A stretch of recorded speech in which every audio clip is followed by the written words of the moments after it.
Welcome, ISP Show. Sahil, Rahi, Ishana. Gold Cup final is set. And we thought, could Canada do it? Could Panama do it?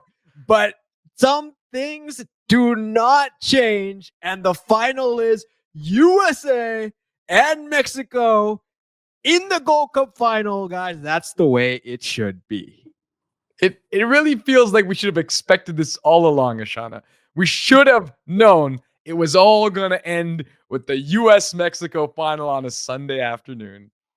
I mean, did we though? If we had our A team, I would say yes. With our B team, I would say I am pleasantly surprised.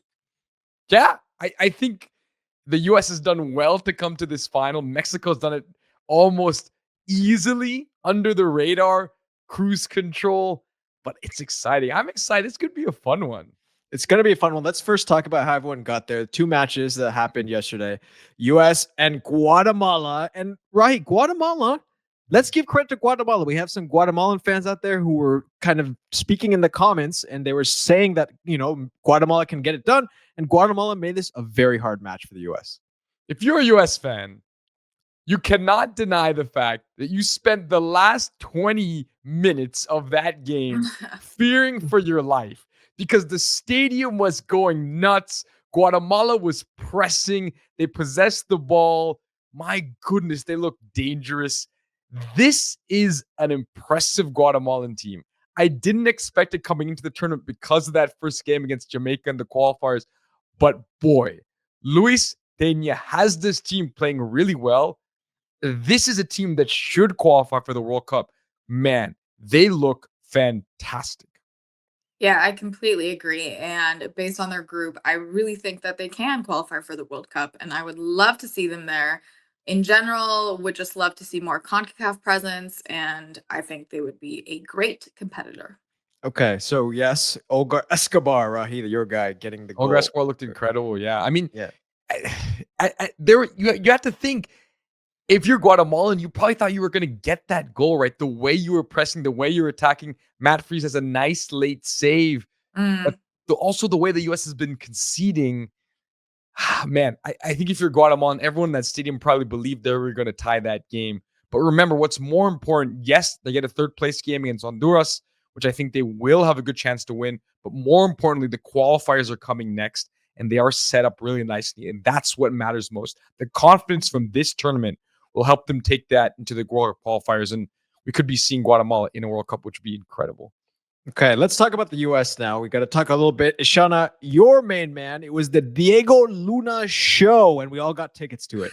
I know, honestly, like if he was not on that yellow and also, for just preserving his health, I wish he could have stayed in the game because I wanted to see him get a hat trick. He was knocking on the door, and I honestly think he would have. And I have said this before, gonna say it again. Diego Luna is currently my favorite player on the US men's national team.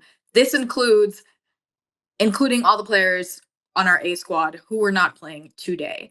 He is on his way to the World Cup, and I just hope that he stays fit because he just embodies everything for me that previous US men's national team players had. He has that grit, he has that fight in him.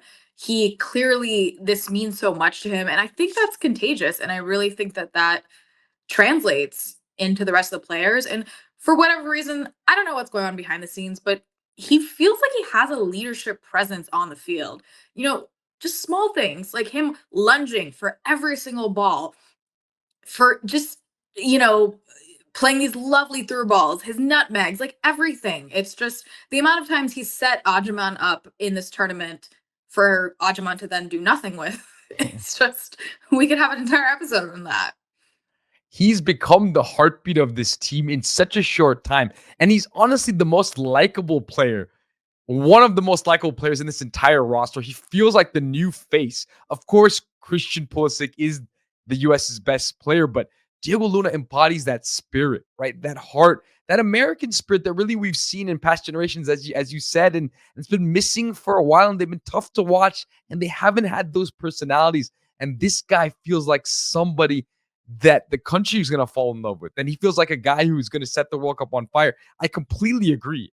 I think based now on his performances in the Gold Cup, put his name down in stone. He's going to the World Cup if he's healthy. Yeah. And just talking about the team as a whole, this group, right? There was a lot of talk before the tournament about, these are our B, some even saying some of the players, oh, they're C players, right? Credit to this group, guys. They have done it. They have got it done against teams that are hungry CONCACAF teams, and they have landed in the final through a lot of attrition. Got to give the U.S. credit for that. Yeah, they've suffered. Yeah. And here's the thing. I did say on this podcast, after our last friendly, I don't have faith going to the Gold Cup. But prior to that, I had said, I think that this B squad, I don't know why people are calling it C squad. We don't have that much depth, but this B squad will do better than our A squad in the Gold Cup. And I also said that do not judge Pochettino until this tournament. This to me was his real, okay, let's see how he adapts. And there's a couple things. I thought, it's very impressive. It's mirroring some of the old US teams like we talked about in terms of spirit, but also I could finally see that we could see what these players do because they actually played. And I don't know if that was him letting them play and being creative and taking risks, but they actually drove it forward. It wasn't just this horizontal play the entire time. We could actually see what these players could and could not do so that we could judge them accordingly. And I have not seen that in a long time, even from, our starters. Yeah, absolutely. You're finally seeing some joy around Pochettino and around this team, and you're seeing his impact.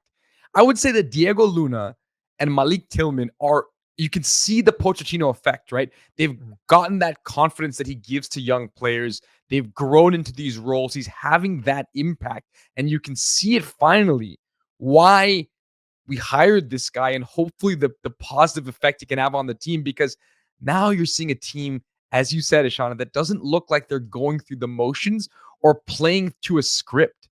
They're actually being creative. They're actually given the freedom. Diego Luna, after the game, talked about being given that freedom.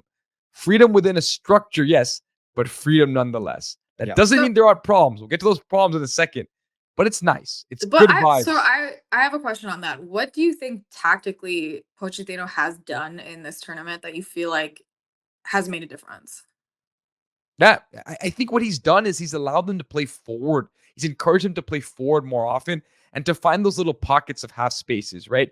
So before, I think every single time under Greg Berhalter, the idea was let's play it down the wings and let's play it wide, right? Yeah. And then the cross will come into the box. What he's focused really on is, can he get Luna? Can he get Tillman into those little pockets of space in the center of the field, right? And sometimes that requires your fullbacks playing a direct ball, right? Or allowing your wing players to come inside as well. He's allowing much more positional flexibility. It felt like Berhalter was very clear. My wing players stay wide and they hug the touchline and they go up and down. And to be candid, it didn't always work that well. And now you're seeing players being given the chance to switch. Look at where Freeman is. Freeman's actually coming inside quite a bit. Look at how much Luna is switching around, right? Tillman's been given that space to roam. Even Arston, every time he's up, he comes in, right? So it's made things very interesting attacking-wise. Defensively, it has opened up some holes, I think, as well. And that's a danger. Yeah, so let's talk about that in a second. We want to talk about the other team that will be taking place in the final, who's also, we're talking about coaching, Rahi. Yeah. This Javier Aguirre has transformed this Mexico team back to where they used to be before, right?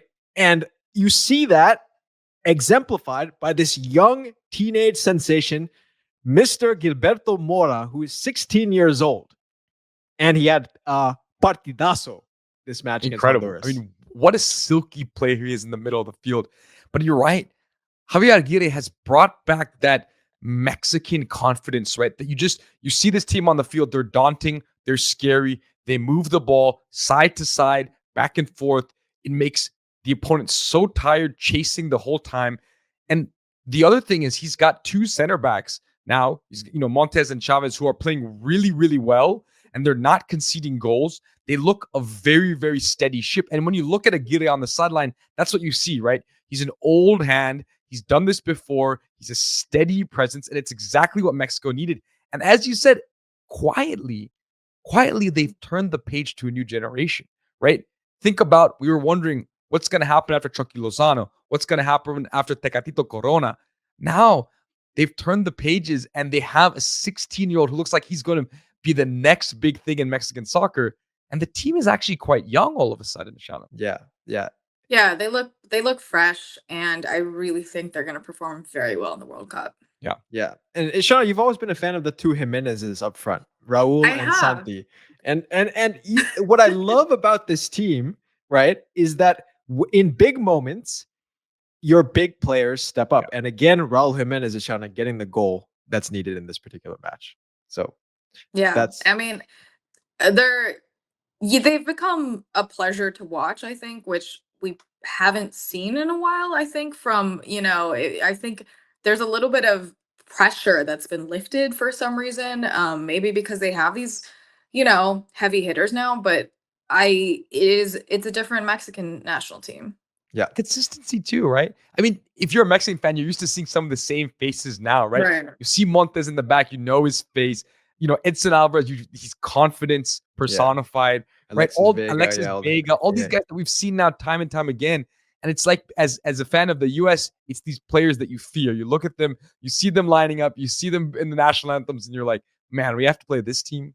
Yes. All right. So getting to the final. Now, this is where we'll talk briefly about what's going to happen in the final, Rahi and Ishana. It's going to be tough for the U.S., but specifically, Rahi, there's a specific area of the field where you think the problems are going to arise. I mean, it's very clear, right? Defensively, this has been a problem for this team. Actually, not just this iteration, but it's been the big problem for the past 5 years, right? Attacking-wise, this team has at times looked pretty good, and they've looked good in this tournament. But defensively, the kind of goals they're giving up are so soft, right? And it's particularly in that 1v1 defending. Even players who are playing at big clubs like Chris Richards, to be candid, you have to place a lot of blame on him for this goal that Guatemala scored to cut into the lead, because it's just one-on-one defending. It's not being able to get tight. It's not being able to get close and allowing sort of attacking players to just step through. I mean, Mora's a good player for Costa Rica, but to basically step through two defenders, Luca De La Torre and Max Armstrong, just as if the Red Seas were parting, it's too soft. And it's really scary when you think about a Mexican team that has double Jimenez, has Alexis Vega, has Mora, has a ton of goal scorers on the field.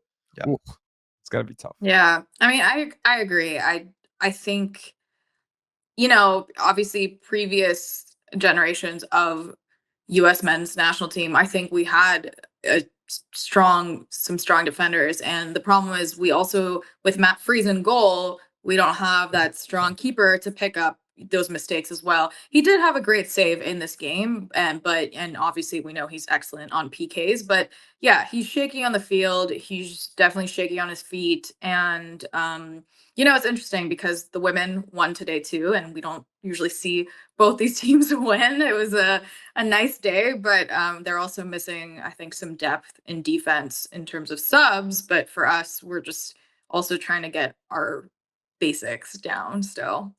Yeah. I can't see us getting through this game without conceding.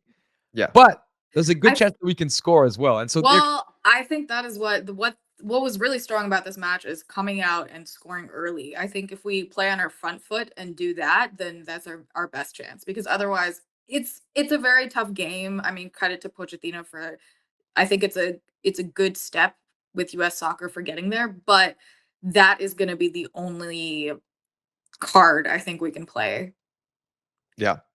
All right, everyone out there, what do you think is going to happen in the finals? Do you think that the U.S. men's national team and this plucky underdog squad, who will definitely be the underdog in this final, has a chance to beat the mighty New Mexico? So what do you guys think about that, guys? Quick thoughts before we finish up the video, Rahi and Ishana. Well, I want to go back to a thought that you shared, was, doesn't it make you sad now that we don't have all those guys who are on summer vacation or with their clubs? Wouldn't it be nice to have an A-team Mexico-US Gold Cup final a year before the World Cup? It would be awesome. But instead, we have this kind of fun, plucky B team that that might just get the job done. I It's gonna be a prefer roller it, coaster. honestly. I honestly prefer it. They're scrappy. They're underdogs. They remind me more of the previous national teams, and I just like their attitude. Okay. We shall see. The final is all set, coming up shortly here. For those of you enjoying these videos, please subscribe to the channel. We will, of course, be back after the match with a full reaction. Will the U.S. pull the upset? Will Mexico get another Gold Cup title? All to be figured out. Keep watching the beautiful game. Keep watching the Gold Cup, and see y'all soon. Two great managers, too.